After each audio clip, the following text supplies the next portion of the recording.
एक साधे सब सधे, सब साधे सब जाय, स्वामी सब साधे सब जाय।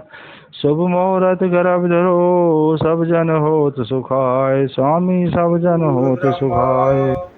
गुरुर्विष्णु गुरुर्देवो महेश्वरा, गुरु साक्षात् ब्रह्म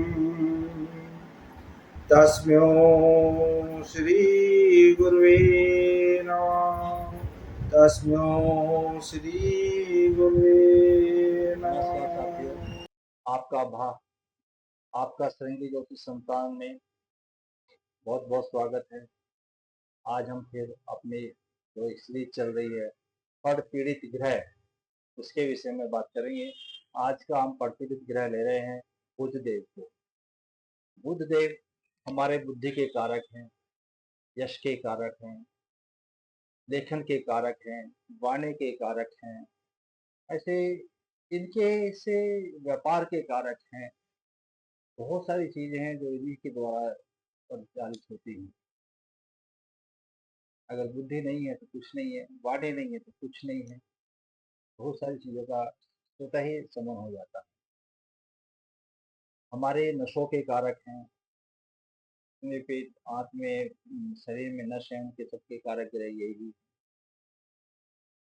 तो इनकी वजह से बहुत सारे ऐसे कार्य होते हैं जो अगर बुद्धिहीन कोई आदमी हो जाए तो बड़ा विकट स्थिति में फंस जाता है। तो जो हमारा परिपीड़ित ग्रह जो भी होता है उसके विषय में हमने बात की है पहले से भी। आज फिर एक बार मैं उसको दोहरा देता हूँ कि परिपीड़ित ग्रह क्या होता है। शत्रु राशि में बैठे हों, पाप राशि में बैठे हों, अस्त हों, या युद्ध में हार गए हों, गृहस्थ युद्ध में हार गए हों, या और किसी भांति से ये कमजोर हो जाते हों, तो ये ग्रह अपना बुरा प्रभाव देते हैं। तो यहाँ पर जो हम बात कर रहे हैं उसमें चल रहा है, यदि राशि के अंदर अब भाव के अंदर ये ग्रह अपने अंतिम नौमांश में पहुंच जाए, वहां की बात है। जब ग्रह अपने अंतिम नौमांश में पहुंच जाता है तो वो और पीड़ित हो जाता है। तो ये ऐसी स्थिति है ग्रह की जो नौमांश कुंडली में जाके नहीं सुधर सकती, क्योंकि ये अंतिम नौमांश में है। कोई ग्रह नीच का होगा, वो नौमांश कुंडली में उच्च का हो जाएगा। कोई ग्रह गलती पाप भाव में बैठा होगा, नौमांश में हो सकता है अच्छे भाव में बैठ जाए, तो वो स्थितियां सुधर जाती है। और जब ग्रह अंतिम नौमांश में आ गए तो वो स्थायी हो गया, वो नहीं सुधरती। इसी विषय पर हम यहाँ पर बात करें। जब ग्रह अंतिम नौमांश में होता है तो अत्यधिक कष्ट देने वाला हो जाता है। इससे जो कष्ट मिलता है वो कलह होगी, घर में कलह हो जाएगी, मित्रों से कलह हो जाएगी, राजा से कलह हो जाएगी, चोरों से भय हो जाएगा, डाकुओं से भय हो जाएगा, धन की हानि होने का भय हो जाएगा, स्त्री पुत्र से कलह होने का उनकी हानि का भय हो जाएगा। यानी कि यहाँ पर हानि बहुत ज्यादा होती है जिसकी हम कंट्रोल नहीं कर सकते। इस तरह के हानि, तो हम विलम्ब ना करते हुए, ये तो क्योंकि मैं बार बार बता ही रहा हूँ हर उसमें, आप बाकी वीडियो भी देख सकते हैं पड़ती ग्रह के। अब हम इसको राशि वाइज ले लेंगे ताकि हमें पता लग जाए कि किस राशि में ये पीड़ित हो रहा है तो क्या फल देने वाला है। जैसे मैंने पहले ही बताया था कि हम जब राशियां लेंगे तो तत्व के हिसाब से लेंगे। तो हम पहले अग्नि तत्व की राशियां ले लेते हैं। अग्नि तत्व की राशि में मेष है, मेष है, आपकी सिंह राशि है और धनु राशि है। ये अग्नि तत्व राशि है। बुध ग्रह जो है पृथ्वी तत्व के है। तो जो अग्नि तत्व का राशि में अंतिम नौमांश में होंगे और ये अग्नि तत्व में ही बैठे हुए होंगे, तो बुध जो है एक ऐसा हो जाएगा कि जला भुना सा हो जाता है। जैसे हम गर्मी में लोग बाग परेशान हो जाते हैं, तो इस तरह से बहुत परेशान स्थिति में होगा और ये बड़ा ही कष्ट देने वाला होगा इस समय में। अगर मान लो हम इसमें मेष राशि की बात कर लेते हैं, तो मेष राशि चल राशि है, अग्नितत्व तो है पर चर राशि है। इसमें क्या होगा, आदमी बार बार अपना स्थान परिवर्तन करने लगेगा। यार यहाँ अच्छा नहीं लग रहा, वहां चलो, वहां अच्छा नहीं लग रहा, वहां चलो, वहां अच्छा नहीं लग रहा, वहां चलो। अरे भैया कहीं भी अच्छा चले जाओ, जब तुम्हारा ग्रह पर पीड़ित हो चुका है तो भैया सब जगह आपको कष्ट आने वाले हैं। इसमें सिंपल सी बात है, ये जाएगा, घर से दूर चला जाएगा, सख्त समाज में फंस जाएगा, अनजान लोगों से हानि हो जाएगी, और दुर्जनों के बीच में चला जाएगा, और दरिद्रता को प्राप्त हो जाएगा। इसके अपने पुत्र और स्त्री वगैरह उनसे भी इसको हानि होने वाली, इस तरह की इसकी हालत हो जाएगी। सबसे बड़ा बात इसमें ये होगी, क्योंकि यहाँ पर ये वाणी का कार्य है, क्योंकि झूठ बोलने लगेगा, अपनी चीजों को छुपाने के लिए झूठ बोले, अकड़ जाएगा कि मैं सही हूँ, सट हो जाएगा, सट चीज को, क्योंकि बुद्धि इस समय वैसी हो गई। इसके बाद दूसरी राशि आती है सिंह राशि। सिंह राशि स्वभाव से स्थिर राशि है, तो इसकी बुद्धि में जड़ता आ जाएगी, जड़ता आ जाएगी। बुद्धि क्या विहीन तो नहीं कह सकते, पर बहुत कम सोचना विचारने वाला, एक ही बात को लेके अटक जाने वाला, एक ही तरह के विचार पे झटक जाने वाला, इस तरह से इसका हो जाएगा। और ये आदमी भी यहाँ पर अपना धन का नाश करेगा, और स्त्री से पुत्रों से कलह करेगा, क्योंकि ये एक बात को लेके रट से लगा ले करेगा, तो हानि करेगा, जबकि वो बात सत्य नहीं होगी, झूठ होगी, तो उसी में अटका रहेगा, व्यापार करेगा उसमें हानि कर बैठेगा। अगर इसे व्यापार करेगा तो उसमें भी इसको अल्प लाभ होगा, बस दिनचर्या चल जाए इस तरह, हानि हानि होगी। अब तीसरी राशि ले लेते हैं, धनु राशि। ये देव स्वभाव राशि, इसमें आदमी जब अंतिम नौमांश में ये होगा तो ये स्थिर व्यवहार नहीं कर पाएगा, तो क्या करेगा, धूर्तपूर्ण व्यवहार करेगा, आपको बोलेगा कुछ, करेगा कुछ। तो इस तरह की स्थिति में ये अपने ही शत्रु पैदा कर लेगा। क्यों, आज आपने जिसको कुछ बोला है वो तो कल के लिए उसको डांट लेगा, और जब वो कल को काम होगा नहीं तो वो आपकी शत्रुता कर बैठेगा। तो ये अपने व्यापार में भी, कष्ट में भी हानि करता चला जाएगा, और इसको अगर थोड़ा बहुत व्यापार में लाभ होगा तो नाम मात्र का होगा, पर इसकी झूठ के कारण इसको बहुत हानि होने वाली, ये इसमें होने वाला है।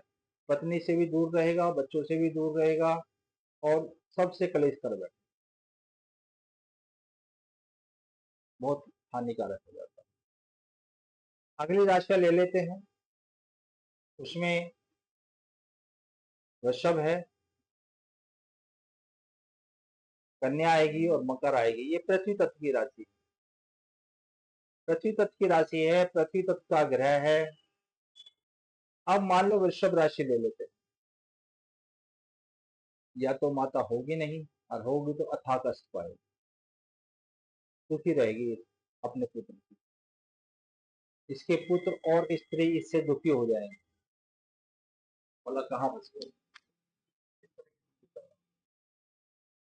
मित्रों को इसकी झगड़े होंगे, चिंता बढ़ती चली जाएगी कि मैं अब क्या करूं, मेरे मित्र भी मुझसे नाराज होने लगे, और अंत में ये आदमी रोगी हो जाएगा। इसमें गले में रोग होंगे इसको, क्योंकि वृषभ राशि गले को निर्धारित करती है, और बुध जो है नाड़ी को निर्धारित करता है, वाणी को निर्धारित करता है, तो इसको ज्यादातर ऐसी स्थिति में गले के रोग होते हैं। और आगे चलते हैं, अब इसके बाद में हम कन्या राशि ले लेते हैं। ये अपने बंधुओं से, परिवार वालों से, मित्रों, जो घनिष्ठ लोग हैं, उनसे बैर कर ले, उनसे दुश्मनी कर ले। और इसकी यहाँ पर, क्योंकि ये जो राशि है इसकी स्व राशि है, ये इसमें अच्छा धन दौलत और ऐश्वर्य कमा सकता है या कमाया होगा, जो भी होगा। धीरे धीरे उन सब का विनाश होना शुरू हो जाएगा। यहाँ पर इसके वैभवता का नाश, इसकी जो अपनी वैभवता है, जो इसका प्रतिष्ठा है, उसकी हानि। गाड़ी है, बंगले हैं और बहुत सारा सामान आदमी के पास हो सकता है। सबसे बड़ी हानि तो आदमी की अपनी व्यक्तित्व की होती है, अपने व्यवहार की होती है, अपने समाज में उसकी जो दुर्दशा होती है उसकी होती है। ये सब इसके यहाँ पर है। और इसमें अगर इस आदमी को शारीरिक कष्ट हुआ तो विकलांगता आ जाएगी। ये अंग कोई ना कोई अपना अंग खो बैठे इसकी। इससे अगली राशि ले लेते हैं, वो है मकर राशि। मकर राशि में जब कोई ग्रह जाएगा, मकर राशि में जब बुध जाएगा, तो ये कोई भी काम समय से नहीं करेगा, बोलेगा कुछ करेगा कुछ। और यहाँ पर इसकी जो अपनी पत्नी होगी उससे इसको बहुत बहुत हानि होगी, झगड़े हो जाएंगे, पुत्र से झगड़े हो जाएंगे और कार्य में इसको पूर्ण रूप से असफलता मिलनी।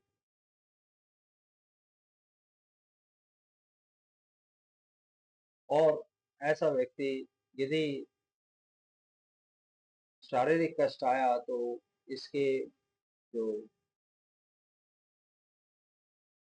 पैरों में एक डिसीज होती है जिसमें पैरों की नस सिकुड़ जाती है और बहुत जल्द से पेन होने लगता है और बड़ा कष्ट होता है उसमें। वो पैरों की नसों के सिकुड़ने की जो डिसीज है इसको यहाँ होने की संभावना बन जाए। उसके बहुत बार लोगों को ऑपरेशन तक कराने पड़ते हैं, तो पैरों में विकलांगता आने की संभावना। इसके बाद अगली राशि ले लेते हैं। अगला जो हमारा समूह है उसमें रहेगी मिथुन राशि, तुला राशि और कुंभ राशि। ये तीनों वायु तत्व की राशि है।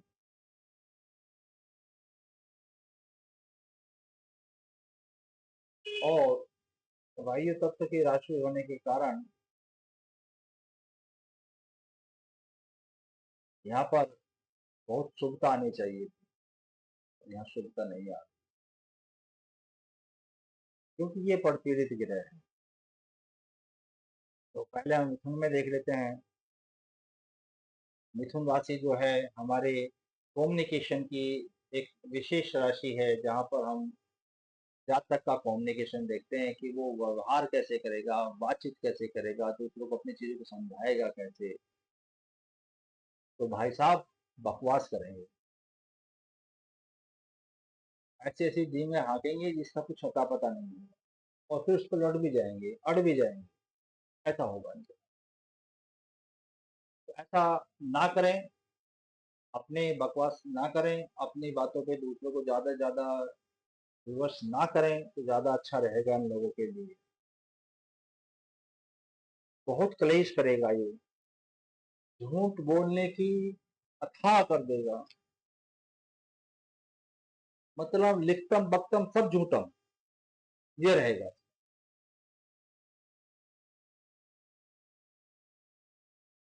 तो ये अपना विश्वास खो देगा सब पूरा। इसकी माता को बहुत दुख होगा और हो सकता है कि वो इस क्लेश में परेशान हो ही जाए बहुत ज्यादा। पुत्र और पत्नी या परिवार के अन्य सदस्य जो हैं, इसके परिवार में पुत्री है, पुत्र है, मतलब परिवार में जो भी हैं इसके, उन सब लोगों से इसकी झूठ बोलने की आदत के कारण कलह होगा। बच्चे की फीस भरनी, बोला कल को भर दूंगा, वो कल कब आएगा पता नहीं, बच्चों को स्कूल में परेशानी हो रही। बोला जी वहां जाने के लिए काम करना था। बोला हाँ कर देंगे, पर वो करेगा नहीं। तो यानी हर स्थान पे इसको कलह का सामना करना पड़ेगा और इतना माहिर हो जाएगा ये आदमी झूठ बोलने में कि इसके झूठ को पकड़ना भारी हो जाएगा। ऐसे आपने बहुत सारे राजनेता भी देखे होंगे जो एक के ऊपर एक झूठ बोलते चले। इसके बाद अगली राशि देख लेते हैं। अगली राशि रहेगी तुला राशि। तो ये जो तुला राशि का जातक होता है ये व्याख्यान देने में बड़ा माहिर होता है।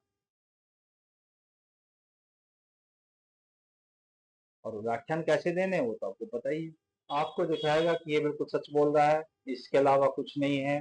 और ये व्याख्यान बड़े बड़े देगा, कई कई घंटे बोल देगा।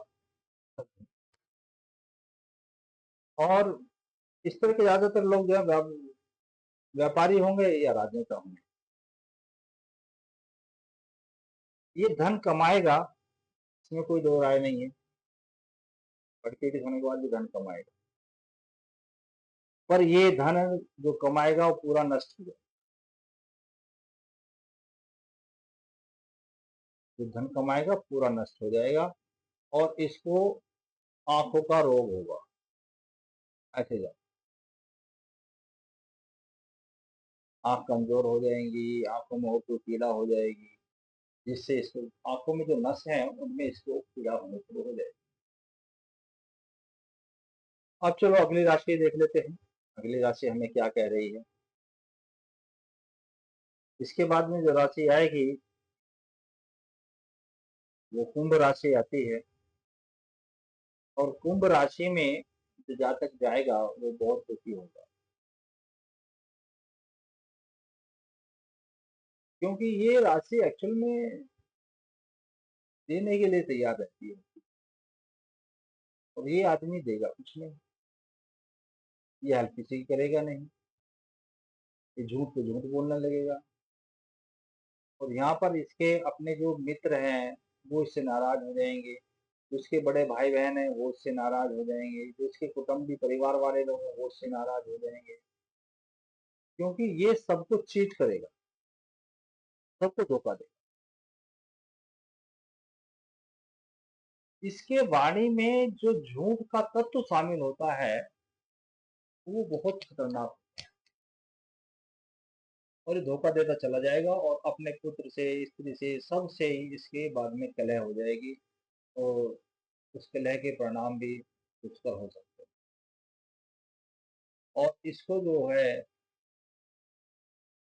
जो रोग होंगे वो पिंडलियों से नीचे होंगे या पिंडलियों में होंगे, और ये बहुत ही नसों में सिकुड़न या खिंचाव जैसे रोग होंगे। इसके पैर में जो है क्या कहना चाहिए, एक तरह से फालिस मार जाता है, इस तरह का परेशानी इसको हो सकती है। इसके आगे जो राशियां है, चार राशि उनको देख लेते हैं। इनमें है कर्क, वृश्चिक और मीन। ये जल तत्व की राशियां हैं, चार के चार जल तत्व राशियां। और इनमें जो राशियों में जो इनका अंतिम चरण में जब ये पहुंचेगा इन चार राशियों में, तो बुध का इनको नक्षत्र मिलेगा। नक्षत्र बुध देव का स्वयं का नक्षत्र, परंतु उसके बावजूद भी, अपने नक्षत्र में होने के बावजूद भी ये हानि करते हैं। अब यहाँ पर हम जो है मतलब इनका जो व्यवहार हो जाएगा ये अंतिम नक्षत्र अंतिम रोमांच में है, तो ऐसे समझिए जैसे आप दलदल में फंस गए, तो आपसे निकलते नहीं,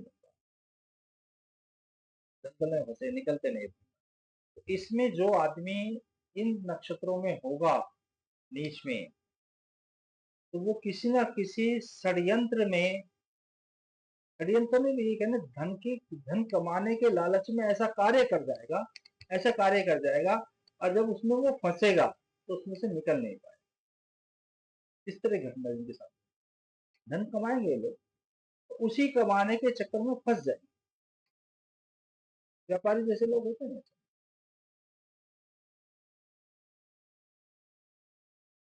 तो इसमें क्या होगा, जो कर्क राशि रहेगी उसमें ये विदेश गमन करेगा, धन कमाने के चक्कर में विदेश चला जाएगा, और वहां पर ये सोचेगा मुझे सुख मिलेगा, पर वहां पर भी ये सुख से रहित होगा। चोरों का भय, डकैतों का भय, माल छिन जाने का भय, अनेक प्रकार के कार्य करेगा वहां पर जाके, क्योंकि ये चंद्र की भी राशि है। मन चंचल रहेगा, चलायमान रहेगा, एक के बाद एक कार्य करने का कोशिश करता रहेगा, ट्राई करता रहेगा, ये चलेगा भाई, मेरा ये चल जाएगा, मेरा ये चल जाएगा, पर चलने चलाने वाला कुछ नहीं है। लास्ट में सब होके, प्रयत्नहीन होके दुखी रहेगा। इसके बाद आती है वृश्चिक राशि। वृश्चिक राशि में ये फिर वही धन कमाने के चक्कर जुगाड़ में लगेगा, तो यहाँ की जो धन कमाएगा वो गुप्त ऋषि से कमाएगा, किसी को पता ना लगे, ऐसे कमा लेगा। उस तरह के ये जुगाड़ लगाएगा, और ये कुछ समय तक सक्सेसफुल भी होगा, पर जब उसके बाद इसका भांडा फूटेगा तो काम हो जाएगा सब इसका। इसमें इसमें धन की भी हानि होगी, सुख संपत्ति की भी हानि होगी, पत्नी और पुत्र से, अपने परिवार से दूर भी जा सकता है, और सडनली इसके साथ में कुछ ऐसी घटना भी घट सकती है जिसकी अपेक्षा ना की गई हो। और सभी सज्जनों से, जो हमारे उसके शुभ चिंतक जन है, उनसे इसका रास्ता संबंध कट सा जाएगा। बोलेंगे भाई ये तो दरिद्र आदमी है, इसके चक्कर में हम भी फंसेंगे तो हम भी मरेंगे, इसलिए वो लोग भी इसको छोड़ के चले जाएंगे, और ये बहुत कष्ट में आ जाए। इसके बाद में अगली राशि मीन राशि आती है। मीन राशि में भी आदमी क्या करेगा, क्योंकि ये विदेश जाने की राशि है, विदेश गमन करने का कोशिश करेगा, और कपटी हो जाएगा, क्योंकि विदेश में कोई सहारा तो मिलने वाला है, तो कपट का सहारा लेगा, झूठ का सहारा लेगा। और जब ये झूठ कपट करेगा तो विवेकहीन हो जाएगा, ये नहीं सोचेगा इससे क्या होने वाला है आगे, अपनी विवेकता भी खो देगा, और इसका बहुत भयंकर पतन होने।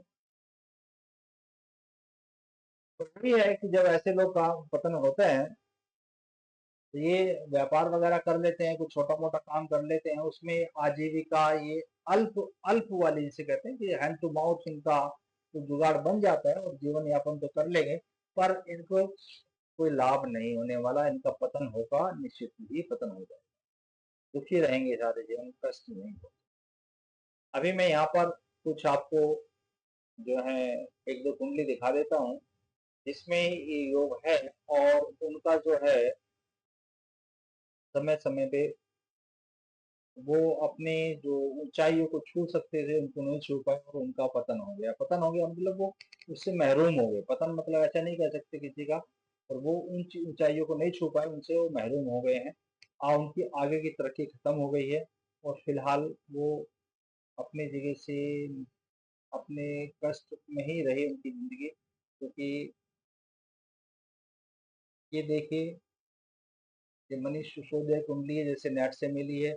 इनका जो बुध है वो वृश्चिक राशि में नीच का बैठा हुआ है, तो वृश्चिक राशि में बैठा हुआ है, और वो पर पीड़ित है, तो इन्होंने भी काफी कष्ट उठाए हैं, और इनका भी आप जानते ही हैं। इसके बाद में एक कुंडली और ये है,